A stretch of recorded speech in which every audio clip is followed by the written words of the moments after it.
Alright, so we've got everything done up to the point where I wanted to be for being able to do the front suspension. We got the engine in, we got the steering box in, we got the steering column in, brake booster, master cylinder, brake pedals. Rear axle is in, it's in place. Now I need to set the wheelbase. Wheelbase for this is going to be 102 inches. So got a plumb bob over here and Sharpie. I've already set it on the driver's side.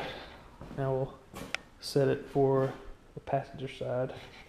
Alright, to set the wheelbase, what I'm going to do is first, for the rear axle, is I'll take the plumb bob and drop it down into the center of the axle.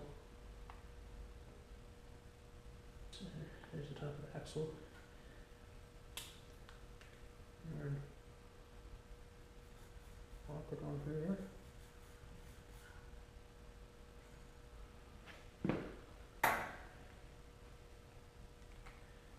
Now, I'm going to get the measuring tape. I'm going to measure from here up to the front frame to 102 inches.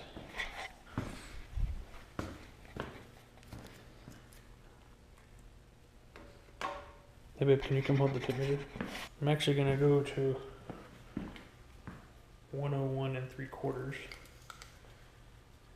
instead of 102, but that'll make up for the suspension flux. I'll just use the keyboard, okay. Alright. Can you hold this with the line that I just made on the other side?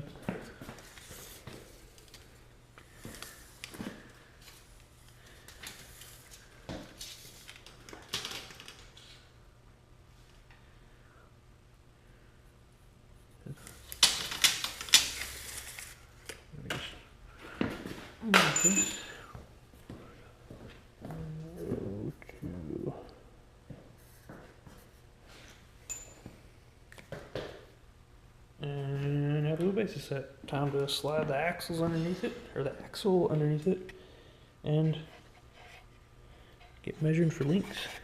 Alright, so we've got the front axle in place now. It's just held up with jack stands and 2x4s to kind of get it where it needs to be. I made sure that it was centered left to right, as well as centered, front to back. And the way I did that was just pick a point on the axle that's the same on both sides and measure back to the frame.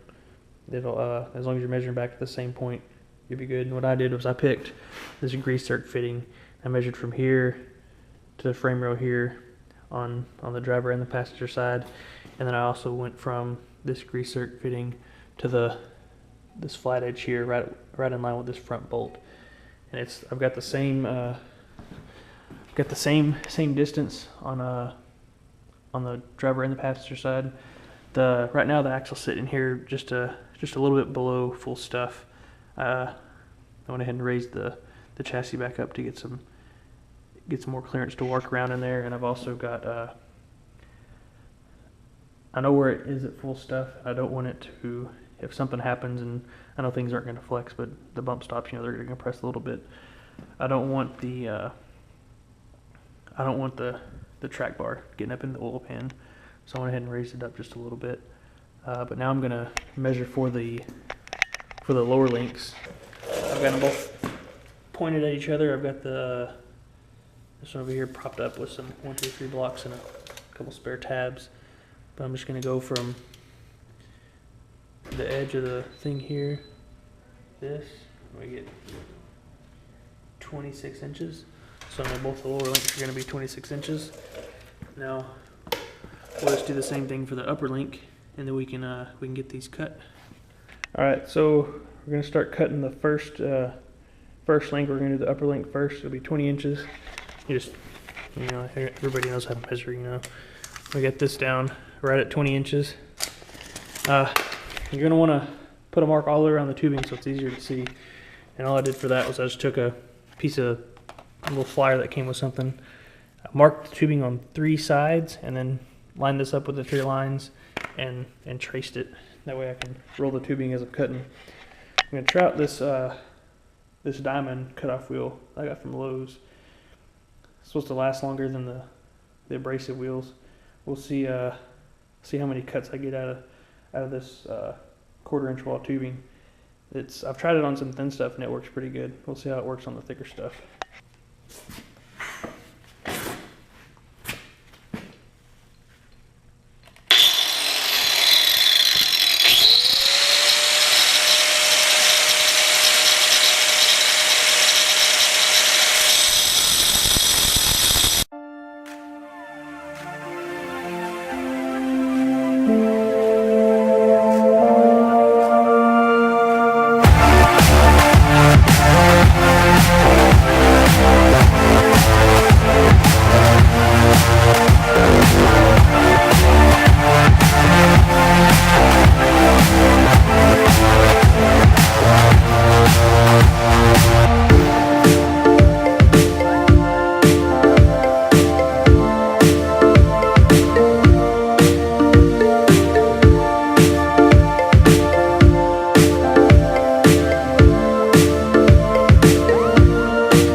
Looks like it cut through it pretty good.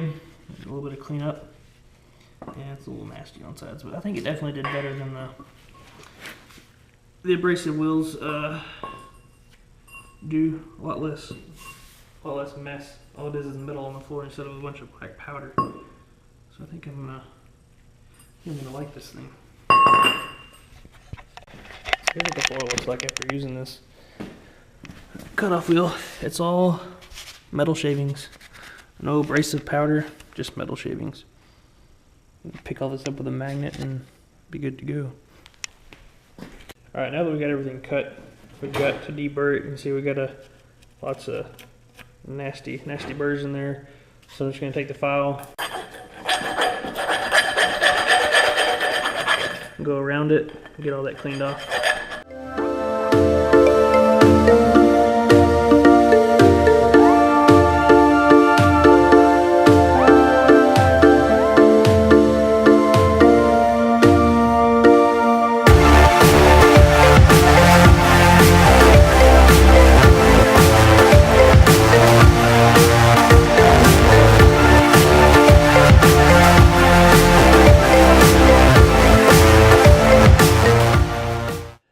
So we got everything deburred, cleaned up.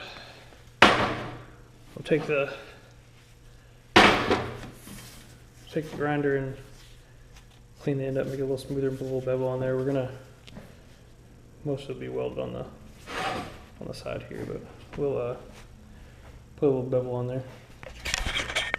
Now that we got it all filed up, we'll take the little sanding disc and clean the end up, put a little bit of a bevel on there. I wish they had diamond pads, but I'll have to use the grit.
Alright, all the ends have been ground, put a little bevel on them.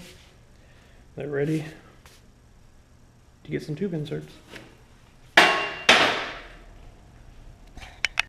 Now we've got our tubing cut, we've got the ends sanded, we got a bevel on them.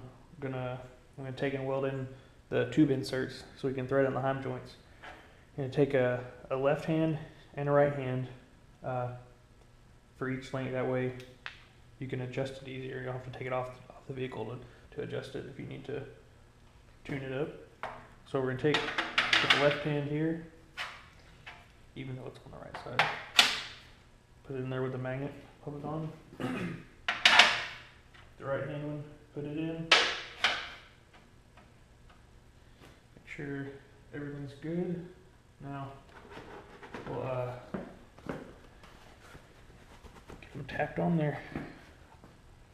We'll just do a couple of tacks to probably do 3 tacks here, here, and here, just so it holds on there.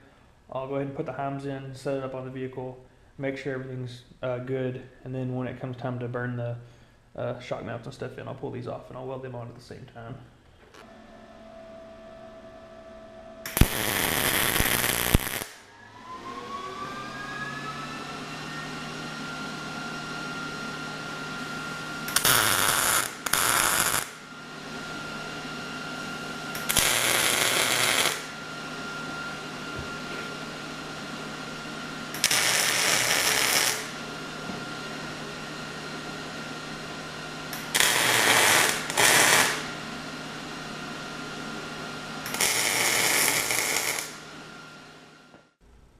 Okay, so the links are in. We got the track bar. We got to weld it in place. I've already marked here on the chassis where the track bar is going to go. We'll get it welded on, and then the suspension will be, at least the links will be in place. The axle will be held front, back, side to side, and then we'll go to doing the shock mounts. But right now, let's get this track bar welded on.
Alright, we got track bar in place, links in place.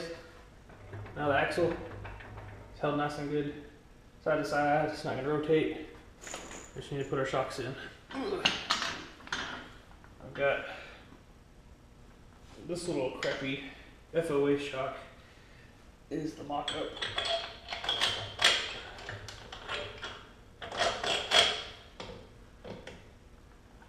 Go something like this.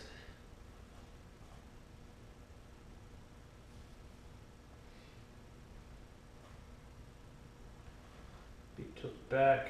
I got clearance for the track bar mount. I'll have to do some suspension cycling just to make 100% sure, but everything should clear. Good. We'll have this. If we had it up like that, we definitely have issues, but we're gonna lay these shocks back a little bit. About, I don't know, about 15, 20 degrees, something like that. So, shock's gonna sit about like that. Means we need to take a tube, run right here, then we'll have our shock tabs mount onto it. Let's get to making tube. Alright, now we've got the ready to put the shocks on, or the bar for the shock mount. I've already measured and notched this, and I got it marked where I want the center of the shock to be. I've got alignment marks on the hoop here, and we'll get it tacked in on both sides, and then we'll put the shocks in. I need to put the spacers in the mount here so we can get the correct width. But, let's get it tacked on.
Alright, so this is on. I'll go do the other side, and then I'll come back and mount the tabs on here.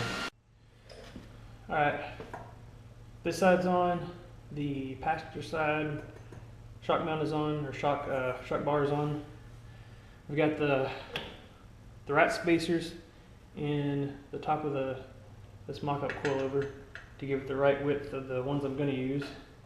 I'll get this thing slid into place down here. We've got it lined up with the center. Hold it in, and we'll get this sucker welded on.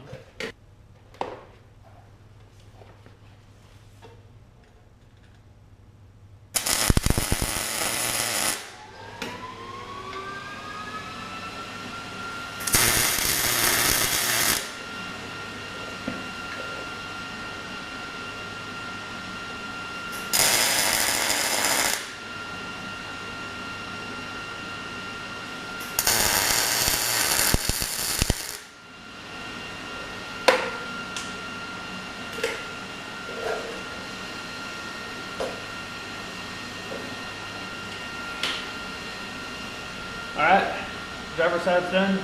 I'll go do the passenger side, and then we can lift this sucker up, put some tires on it, and I can push it out of the way and have room in the garage so the cars can park.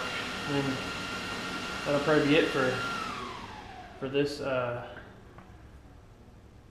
week. I'll start building some more on it next weekend. Alright, Buggy's a rolling chassis now.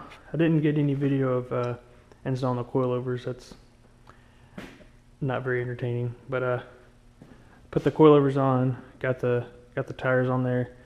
It's sitting on its own weight now. The front end's a little high. Once I put the winch on there, it should drop down a little bit, and we'll see what happens with the rest of it once the seats and body panels, floor, and all that stuff's in there. Walk around a little bit.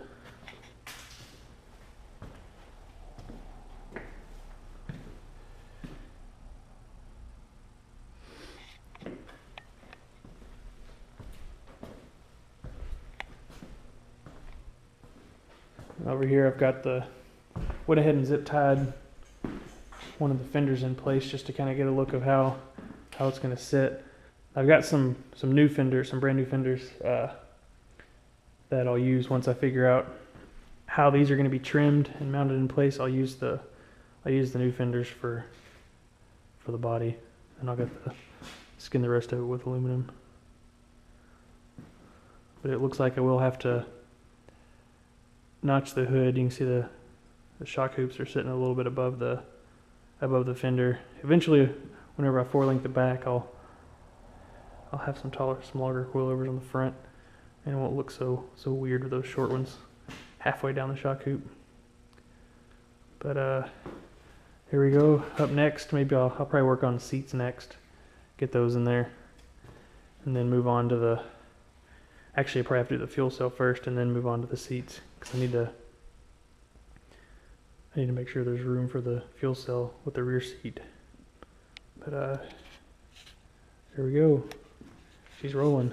I can move it around a lot easier and get it out of the way so the cars can park in the garage now.